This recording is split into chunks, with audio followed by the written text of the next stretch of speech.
innovate.eo.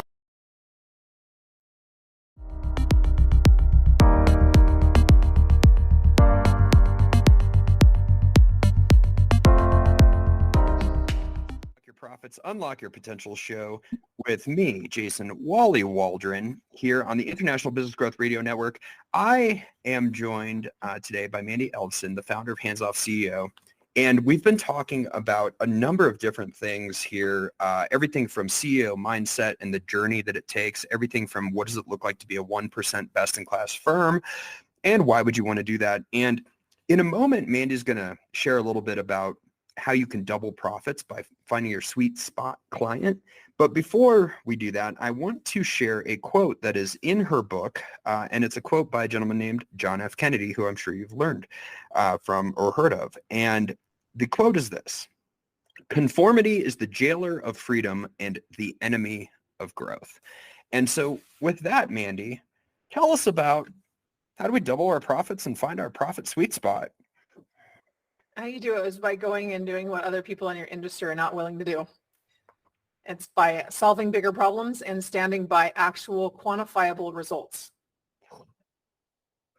So that's scary to most folks. Oh yeah, it's totally scary, but it doesn't just generate twice as much profits. It can generate 10 times as much profits. And you know, at this point, we may be talking more about gross profits, but in a service, it's extremely valuable because the number one problem with service-based companies, and I think that this applies to manufacturing companies as well, is profitability as the company scales.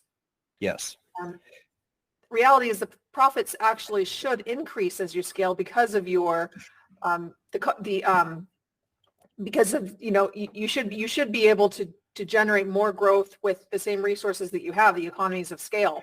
But the opposite actually happens.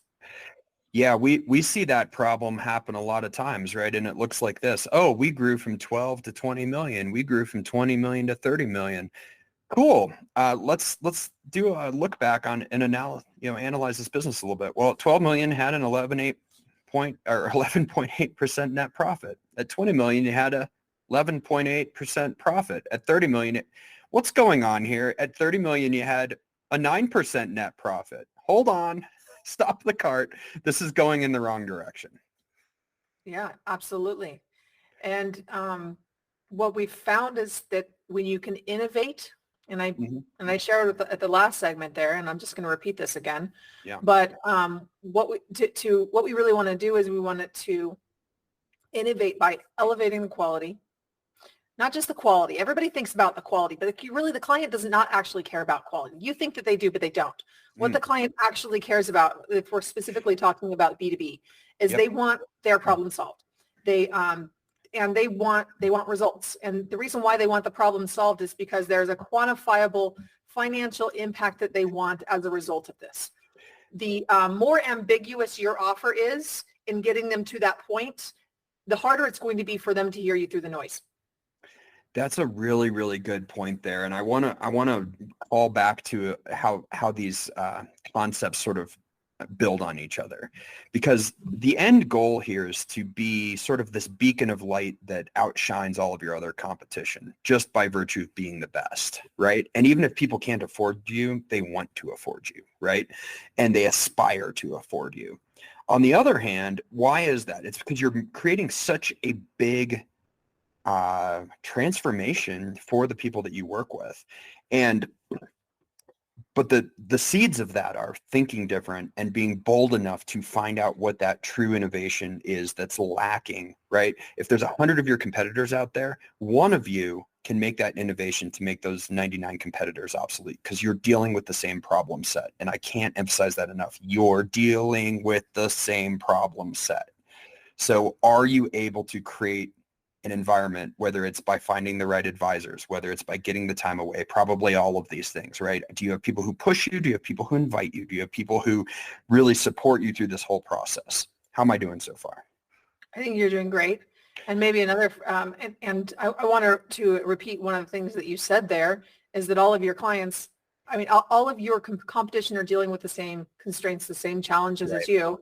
And Right. if you find a way to innovate from that, it's very easy to stand out. And in fact, when your offer is so good and what you're standing for and the problems that you solve are so compelling, your marketing can actually be pretty lousy and it will still deliver exceptional results.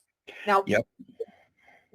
then you put really good marketing behind it, like I know your team does. Mm-hmm. Now you actually have something that can scale and that you can charge anything you want for, aligned with the value that you're creating. Yep. And I want to bring this back home to some of the concepts that we've talked about here on this, and on our entire season about creating lasting value. Here's one of the ways that this very often presents itself, just in a scenario. You come in and if the name of the game is to build transferable value in your business, right? Is the business more transferable to capital, right? Can you sell it one day? And also, is it more valuable? One of the things that hampers people when that analysis is done is having client concentration risk. So you have a client that represents 60% of all of your income, or you have a client that, basically can dictate terms where the other ones can't. And so I want to bring this back to the importance of this offer is the first step in essentially solving that client concentration risk. And the reason for that is because once you become so valuable to the marketplace, when the time comes, or if the time comes and you choose to look at being acquired, you're going to more than likely have a bidding war on your company because you're so valuable to the marketplace. Right. Well, and here's the other thing about that too and you touched on this a little bit, and having that one client that's taking up 60% of your business. Yeah. If you are in the underhand position where you're dependent on them for that income, then they jump and you say, how high? Yep. And versus you could still have that same concentration there, but they could see you as their most valuable partner to help them with growth. And in that case, they'll be very conscious and careful about how they're working with you because that relationship is so important to them. And I've seen this in my own company too, with some of our clients that are on the much larger private clients that I might work with. They're very careful about not overstepping and wanting to motivate me to give my very best to work with them, because they know that there's a lot of other opportunities that we can say yes to. So I'm saying is that this is all about when you are really solving problems better than anyone else can, and you're providing income. I think we need to we're getting a little bit yeah. With what I mean by that, actually. Well, let me actually. So what you just demonstrated there was exactly why I wanted you to come onto this podcast, because even though you were talking about your clients who are consultants and service-based businesses, you essentially told the exact same story that Chris Snyder, who's the chairman of the Exit Planning Institute, told about a manufacturing company that he worked with 20 years ago. And so in the Exit Planning Institute, we talk about creating your perfect exit. In fact, at Exitology, we talk about creating your perfect exit. And to your point, they never actually solved client concentration risk at this particular manufacturer by de-risking it from taking it from 60% to 30% or 20%. But what they did was they entangled themselves as a valuable partner up and down the supply chain to the point where, exactly to your point, you're a valued partner and nobody's going to cut you out of that deal. And so they eventually got acquired by one of their supply chain partners. And it was just sort of a natural process, which is why it turned into the perfect exit. So I think what you were just sharing there is exactly perfect, because the idea here is if you're so valuable in the marketplace, whoever you are out there, and it's proven by the fact that people keep buying from you and they essentially can't live without you at some point, you have now opened up many options for you in your business. Yeah, absolutely. Absolutely. And, one thought that came to my mind that I thought about sharing is the question is, how do you become the business who could put your own company out of business? Oh, wow. Yeah. Ask that question one more time. That's a hell of a question. How do you become the kind of business that might put yourself out of business?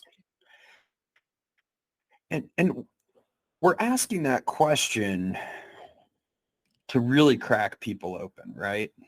Because that's a scare. I mean, even as you ask that question, I can feel in my body some fear and sort of trepidation, but also some excitement, like, oh, how do you become that? Like what's going on there? Like that's Well, so here's the thing is that we have these industry leaders who come in, and I think a great example of this is Netflix versus Blockbuster. Blockbuster had the upper hand. They, I think they had a better concept actually. They just pivoted and shifted too late because they didn't see the opportunity.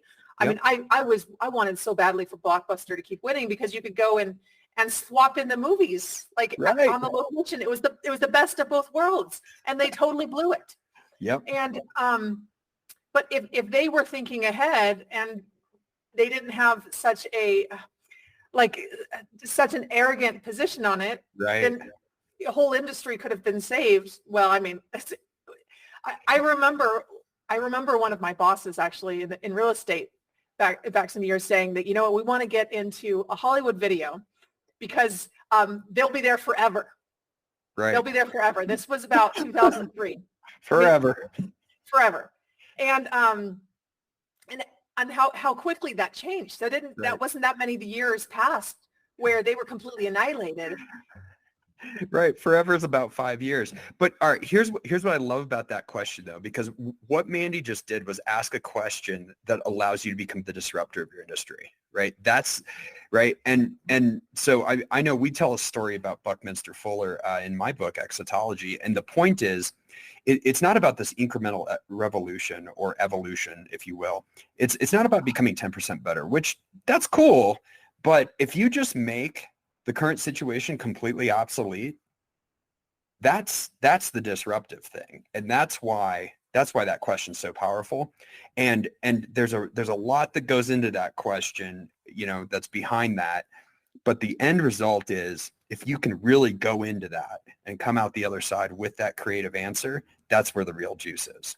Well, and if we go a step further on this too, and I know we had to take a break for a second, and maybe we should wait for after the break. I love it. Yeah. So there's only so much we can do in a 12-minute episode. So Mandi, you can find out more about Mandi Ellefson and her book and her concepts at the just handsoffceo.com. And we'll be back with you here after a short 2-minute break. You're listening to the Exotology Unlock Your Profits, Unlock Your Potential show on the International Business Growth Radio Network.